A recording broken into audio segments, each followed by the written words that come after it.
हक में नहीं कर रहे आप। आपने हैंडल दे दिया बीजेपी को, बीजेपी ने पूरा प्रचार कर दिया और क्या नतीजा निकला आप देखो। कल के महाविकास अघाड़ी की 269 सीटों पर तायीद की जाए। कांग्रेस पार्टी में दमखम नहीं रहा, अब कांग्रेस पार्टी में दमखम नहीं रहा, अब कांग्रेस पार्टी नहीं आने वाली है, याद रखो मेरी इस बात को आप। वोट जिहाद इस बार नहीं चला, दूसरी तरफ से पोलराइजेशन हुआ है, हिंदू पोलराइजेशन हुआ है। हमने पोलराइज नहीं किया। आपने कहा था चुनाव प्रचार में कि वोट जिहाद की धर्म युद्ध होना चाहिए। ये काउंटर पोलराइजेशन है।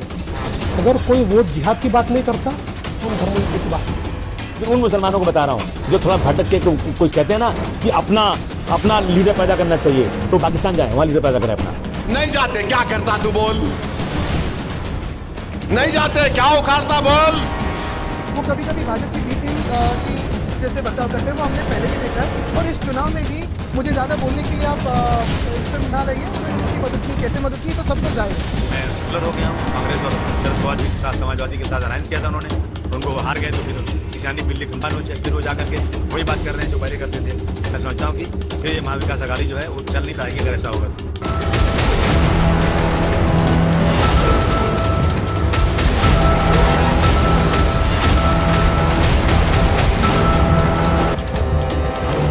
महाराष्ट्र का विधानसभा इलेक्शन 2024 में जिस तरीके से महायुति ने क्लीन स्वीप हासिल की है, वन साइड विक्ट्री हासिल की है, इतने बम्पर मेजॉरिटी से जीत हासिल की है, और वहीं दूसरी तरफ महाविकास अघाड़ी की इतनी बुरी हार हुई है, इतना वर्स्ट परफॉर्मेंस हुआ है, और इसकी बहुत सारी वजूहात है। इसमें से एक बड़ी वजह है मौलाना सज्जाद नौमानी साहब का वो ऐलान, वो बयान, वो प्रेस कॉन्फ्रेंस जिसमें उन्होंने साफ तौर पर खुलेआम महाविकास अघाड़ी को सपोर्ट करने की अपील की थी। कि महाविकास अघाड़ी की 269 सीटों पर तायीद की जाए। मौलाना सज्जाद नौमानी दामद बरकातहू ने जिस तरीके से पूरी मुस्लिम समाज से, पूरी मुस्लिम कम्युनिटी से यह अपील की थी कि वो पूरे महाराष्ट्र में महाविकास अघाड़ी के कैंडिडेट को जिताए। उन्होंने कहा कि 269 सीटों पे हम महाविकास अघाड़ी के कैंडिडेट को जिताएंगे, और उन्होंने इसकी अपील पूरे मुसलमानों से की थी। मौलाना सज्जाद नौमानी दामद बरकातहू का ये ऐलान से क्या हुआ कि महाविकास अघाड़ी बुरी तरह से हार गई, और वहीं दूसरी तरफ महायुति बम्पर मेजॉरिटी से जीत गई। क्यों? ये इसलिए हुआ कि मौलाना ने जिस तरीके से अपील की थी, जिस तरीके से उन्होंने मुस्लिम समाज से महाविकास अघाड़ी को वोट देने के लिए कहा था, इससे क्या हुआ कि मुसलमान तो एक नहीं हुए, लेकिन तमाम हिंदू, समस्त हिंदू एक हो गए, और उन्होंने डायरेक्टली महायुति को वोट दिया। और मौलाना सज्जाद नौमानी साहब के इस बयान से दूसरा असर यह हुआ कि एक मुस्लिम कैंडिडेट दूसरे मुस्लिम कैंडिडेट को हराने का काम किया गया। पूरी महाराष्ट्र के रिजल्ट में यह देखा गया कि दिग्गज मुस्लिम कैंडिडेट जो जीत सकते थे, लेकिन महज वो कुछ वोटों से 1100 वोट, 2000 वोट, 2200 वोट, 5000 वोटों से वो अपनी सीट हार गए। क्यों? क्योंकि मौलाना सज्जाद नौमानी साहब ने महाविकास अघाड़ी को वोट देने की अपील की थी। तो मौलाना सज्जाद नौमानी के इस बयान पे लोगों ने महाविकास अघाड़ी को वोट दिया, और खुद के अपने कैंडिडेट, अपने समाज के यानी मुस्लिम कैंडिडेट को हराने का काम किया। किस तरीके से एमआईएम के इम्तियाज जलील महज 1100 वोटों से हार जाते हैं, और वहीं और बहुत सारे एमआईएम के कैंडिडेट और दीगर कैंडिडेट महज 2000, 5000 वोट से हार जाते हैं। जिस कैंडिडेट को मौलाना ने सपोर्ट किया था उसे 10,000 वोट मिलते हैं, 12,000 वोट मिलते हैं, 15,000 वोट मिलते हैं, और वहीं दूसरी तरफ एमआईएम के मुस्लिम कैंडिडेट को जो एमआईएम ने खड़ी की थी उसे 70,000 वोट मिलते हैं, 75,000 वोट मिलते हैं। तो ये बहुत अफसोस की बात है कि मौलाना साहब के इस बयान से कौमो मिल्लत का, मुस्लिम समाज का, मुस्लिम कैंडिडेट का, मुस्लिम क़यादत का नुकसान तो डेफिनेटली हुआ है। और मौलाना के इस बयान पे, मौलाना के इस ऐलान पे तीखे तौर पर तंज करते हुए एमआईएम चीफ असदुद्दीन ओवैसी ने क्या कहा, वो भी आप सुन लीजिए। कहां है वो लोग जो औरंगाबाद में बोले थे इम्तियाज जलील को वोट मत दो, उस समाजवादी पैंडेट को वोट दो, बोले थे अरे चेहरा दिखाओ औरंगाबाद के अवाम के सामने तुम। अरे लिफाफों पे जिंदगी गुजारने वालों, शर्म से डूब मरो तुम। अरे तुमको कुरान करीम दिया ना हाथ में, अल्लाह का कलाम तुम्हारे हाथ में दिया, तुमको उसका भी लिहाज नहीं है, और तुम दावा करते हो कौम का। बहुत बोल सकता हूं, याद रखो मेरी जबान को लगाम नहीं है, तुम्हारा घर से निकलना महाल कर दूंगा अब मैं यहां पे। मैं ये बात इलेक्शन में बोल सकता था मगर खामोश बैठे रहा, मगर आज मजबूरन बोलना पड़ रहा है। याद रखो, तुम लोग जो काम कर रहे हो ना, तुम महाराष्ट्र के मुसलमानों को ना सिर्फ कमजोर कर रहे हो बल्कि तुम उनकी आवाज का गला घोट रहे हो। अरे तुम इलेक्शन लड़ो, हम तुम्हारी तायीद करने को तैयार हैं। कब तक तुम ये सियासत करोगे? हमारे उलमाए दीन की, उलमाए कलाम की, आलिम दीन की, हर एक ईमान वाले के दिल में, हर एक मुसलमान में इज्जत है, अजमत है। लोग उनका एहतराम करते हैं, उनकी इज्जत करते हैं। लेकिन इस तरीके से बिना सोचे समझे, बिना ग्राउंड लेवल की रियलिटी जाने आके डायरेक्टली ऐलान करना, डायरेक्टली अपील करना एक पर्टिकुलर पार्टी को, एक पर्टिकुलर कैंडिडेट को, इस तरीके से डेफिनेटली कौम मिल्लत का, मुस्लिम समाज का और मुस्लिम लीडरशिप का नुकसान तो डेफिनेटली हुआ है। और इसी को लेके असदुद्दीन ओवैसी ने क्या क्या कहा आपने खुद सुना। असदुद्दीन ओवैसी ने यह भी कहा कि मैं चाहता तो ये बात इलेक्शन के दौरान बोल सकता था, लेकिन मौलाना की अजमत, उनकी इज्जत, उनकी रिस्पेक्ट और जो लोगों के दिलों में है, इसीलिए हमने खामोशी इख्तियार की, नहीं बोले। असदुद्दीन ओवैसी ने कहा कि अगर हम बोलने पे आ जाते तो लोग उनका चलना फिरना दुश्वार कर देते। इतनी बड़ी बात असदुद्दीन ओवैसी ने मौलाना का नाम न लेते हुए कहा। सज्जाद नोमानी साहब को खुलेआम, खुले तौर पर अनकंडीशनल माफी मांगनी पड़ी उनके उस ऐलान पे, उनके उस बयान पे।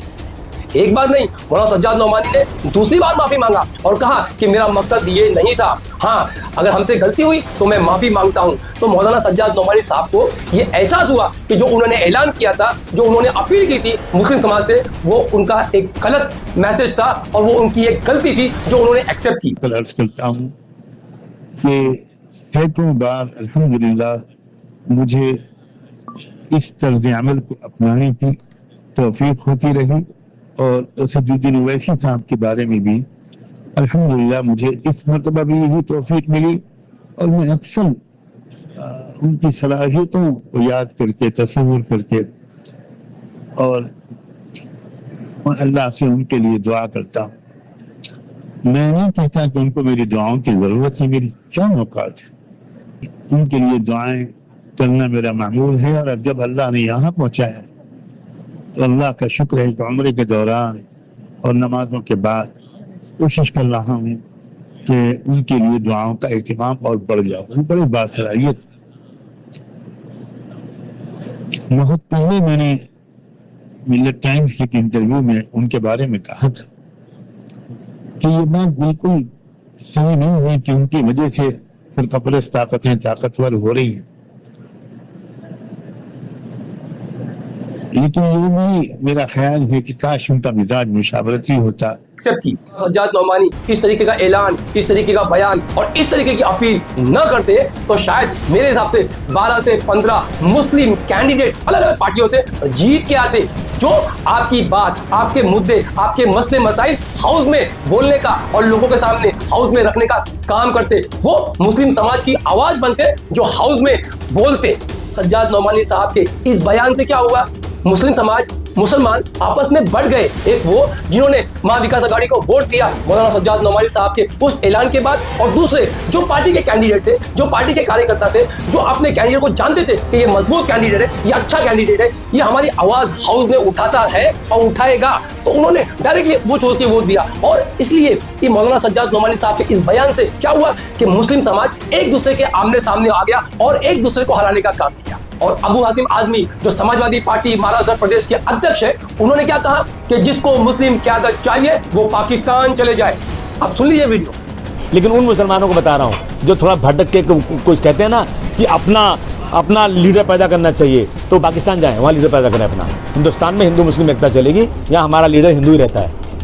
अबू हासिम आजमी के इस बयान के बाद में असदुद्दीन ओवैसी ने क्या कहा वो भी आप सुनिए। उन्होंने साफ तौर पे कहा, क्यों जाए पाकिस्तान, ये हमारा मुल्क है, ये हमारा वतन है, हम यही रहेंगे, यही लड़ेंगे और अपनी क़यादत खुद खड़े करेंगे। वो कौन होते हैं हमें बोलने वाले कि हम पाकिस्तान चले जाए? आप ये वीडियो खुद सुन लीजिए। अरे ये समाजवादी का उनका अध्यक्ष है, वो बोल रहा है कि मुस्लिम अक़लियत को नेता की जरूरत नहीं है, जो मुस्लिम अक़लियत अपने नेता की बात करेगा उसको पाकिस्तान जाना है। अबे तू जा पाकिस्तान को, जाके मिल उससे, हमको बोल रहा पाकिस्तान चले जाओ। अरे समाजवादी वाले बोलते तू पाकिस्तान चले जा, ये बीजेपी वाले बोलते तू वहां चले जा। अरे बाबा तुमला क्या बांट लिए? तू पाकिस्तान चले जा, नहीं जाते क्या करता तू बोल? नहीं जाते क्या उखाड़ता बोल? अब यहां सरजमीन में पैदा हुए, तुम्हारे आंखों में आंखें डालकर मोदी से मुकाबला कर रहे हैं जमहूरी तरीके से। तुम क्या कर सकते? गोली चला सकते, ना चलाओ गोली। मैं मर और आप सब जानते हैं कि समाजवादी पार्टी इंडिया अलायंस की, महाविकास आघाड़ी की एक अहम पार्टनर है, एक अहम पार्टी है। और इस अलायंस में रहते हुए उन्होंने ये विधानसभा इलेक्शन महाराष्ट्र का लड़ा। लेकिन समाजवादी पार्टी पे भी ये इल्जाम लगाया गया, ये बहतान लगाया गया कि ये बीजेपी की बी टीम है। समाजवादी पार्टी पे बीजेपी की बी टीम होने का इल्जाम लगाया गया। और किसने लगाया? उद्धव बालासाहेब ठाकरे की शिवसेना के एक वरिष्ठ नेता यानी आदित्य ठाकरे ने लगाया। ये वीडियो भी आप सुन लीजिए। ज्यादा बोलने के लिए आप इस पे ना लइए। उन्होंने किसकी मदद की, कैसे मदद की, तो सबको जाहिर है। ये देश सत्यमेव जयते पे चलता है, सत्तामेव जयते पे नहीं। सत्तामेव जयते पे चीफ इलेक्शन कमिश्नर चल रहे हैं। देखिए, मैं उन पे ज्यादा बयान नहीं देना चाहता। वो कभी कभी भाजपा की बी टीम यानी यहाँ क्या अखिलेश जी के नहीं, अखिलेश जी अपनी लड़ाई लड़ रहे हैं। यहाँ की जो है वो कभी कभी भाजपा की बी टीम की जैसे बर्ताव करते हैं, वो हमने पहले भी देखा है। और इस चुनाव में भी मुझे ज्यादा बोलने के लिए आप इस पे ना लइए। उन्होंने किसकी मदद की, कैसे मदद की, तो सबको जाहिर है। लेकिन मैं ये कहना चाहता हूँ कि कल का जो ट्वीट था वो पहले भी करते हैं, लेकिन हमारा जो हिंदुत्व है स्पष्ट है। हमने कभी ये नहीं कहा कि हम हिंदुत्ववादी नहीं है। हमारा वहीं दूसरी तरफ उद्धव बालासाहेब ठाकरे के एक वरिष्ठ नेता पोस्ट करते हैं एक्स पे, और वो क्या करते हैं? जो बाबरी मस्जिद शहीद हुई थी वो उस पे गर्व करते हैं कि हमें प्राउड है, हमें फक्र है कि हमने बाबरी मस्जिद, हमारे शिव सैनिकों ने, हमारे कार्यकर्ताओं ने बाबरी मस्जिद शहीद की। तो ये बात अबू आसिम आजमी को खराब लगी। उन्होंने कहा कि हम इंडिया अलायंस के पार्टनर हैं, हम एक कॉमन मिनिमम प्रोग्राम के तहत साथ आए हैं। हमारे साथ होते हुए जो हमारी मस्जिद शहीद की गई उस पर आप फक्र मनाते हो, तो ये तो बहुत अफसोस और बहुत खराब बात है। इसके लिए हम बात करेंगे। और हम पे यानी समाजवादी पार्टी पे इल्जाम लगाया जा रहा है कि हम बीजेपी की बी टीम है। तो अगर ऐसी बात है तो फिर हम महाविकास आघाड़ी में नहीं रहेंगे। मैं हमारे सुप्रीमो अखिलेश यादव से हम बात करेंगे और फिर निर्णय लेंगे कि हमें महाविकास आघाड़ी के साथ में रहना है या नहीं रहना है। समाजवादी पार्टी के विधायक अबू आजमी ने शनिवार को घोषणा करते हुए कहा कि उनकी पार्टी ने महाराष्ट्र में विपक्षी गठबंधन महाविकास आघाड़ी से अलग होने का फैसला कर लिया है। उन्होंने शिवसेना यूबीटी पर हिंदुत्व एजेंडा अपनाने का आरोप लगाया और कहा कि इसी के चलते समाजवादी पार्टी ने इस गठबंधन से अपनी साझेदारी पर पुनर्विचार करने का फैसला किया। आपको बता दें कि अबू आजमी समाजवादी पार्टी की महाराष्ट्र इकाई के प्रमुख हैं। आजमी ने आरोप लगाया कि महाविकास आघाड़ी में सीट बंटवारे और चुनाव प्रचार के दौरान कोई तालमेल नहीं था। उन्होंने कहा कि विधानसभा चुनाव में हार के बाद शिवसेना यूबीटी प्रमुख उद्धव ठाकरे ने अपनी पार्टी के नेताओं और कार्यकर्ताओं से आंतरिक बैठक में कहा है कि वो हिंदुत्व के एजेंडे को आक्रामक रूप से आगे बढ़ाएं। इसके अलावा अबू आजमी ने 6 दिसंबर को शिवसेना यूबीटी के जरिए सोशल मीडिया पर बाबरी मस्जिद विध्वंस के पक्ष में पोस्ट किए गए संदेश को लेकर गहरी नाराजगी जताई। वो तो कह रहे थे कि मैं सेकुलर हो गया हूँ और कांग्रेस और शरद पवार जी के साथ, समाजवादी के साथ अलायंस किया था उन्होंने, उनको वो हार गए तो फिर किसानी बिल्ली खंबा नोचे, फिर वो जाकर के वही बात कर रहे हैं जो पहले करते थे। मैं समझता हूँ कि फिर ये महाविकास आघाड़ी जो है वो चल नहीं पाएगी अगर ऐसा होगा तो। अबू आजमी ने कहा कि शिवसेना यूबीटी के जरिए बाबरी मस्जिद को ढाए जाने के लिए लोगों को बधाई देते हुए एक अखबार में विज्ञापन दिया गया था। उनके सहयोगी ने भी मस्जिद को ढाए जाने की सराहना करते हुए एक्स पर पोस्ट किया है। आजमी ने कहा, हम एमवीए छोड़ रहे हैं। मैं समाजवादी पार्टी प्रमुख अखिलेश यादव से बात कर रहा हूँ। शिवसेना कि जिन लोगों ने इस बुनियाद पर वोट दिया था महाविकास आघाड़ी को कि महाविकास आघाड़ी के लोग हमारी बात करेंगे, हमारे मुद्दों पे बोलेंगे, हमारे लिए खड़े होंगे, हमारे लिए स्टैंड लेंगे, हमारे साथ में एक कॉमन मिनिमम प्रोग्राम के तहत काम करेंगे, लेकिन आज वो चीज नहीं हो रही है।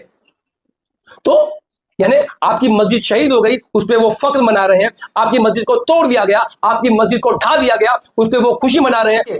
हम हर बार लोगों से अपील करते हैं, जब भी आप वोट दें तो जज्बात की बुनियाद पर नहीं, धर्म की बुनियाद पर नहीं, जाति की बुनियाद पर नहीं, ऊंच नीच की बुनियाद पर नहीं, आप कैंडिडेट का कैरेक्टर, कैंडिडेट का कैलिबर, कैंडिडेट की सलाहियत, कैंडिडेट की ईमानदारी, कैंडिडेट का नेचर देख के वोट दे।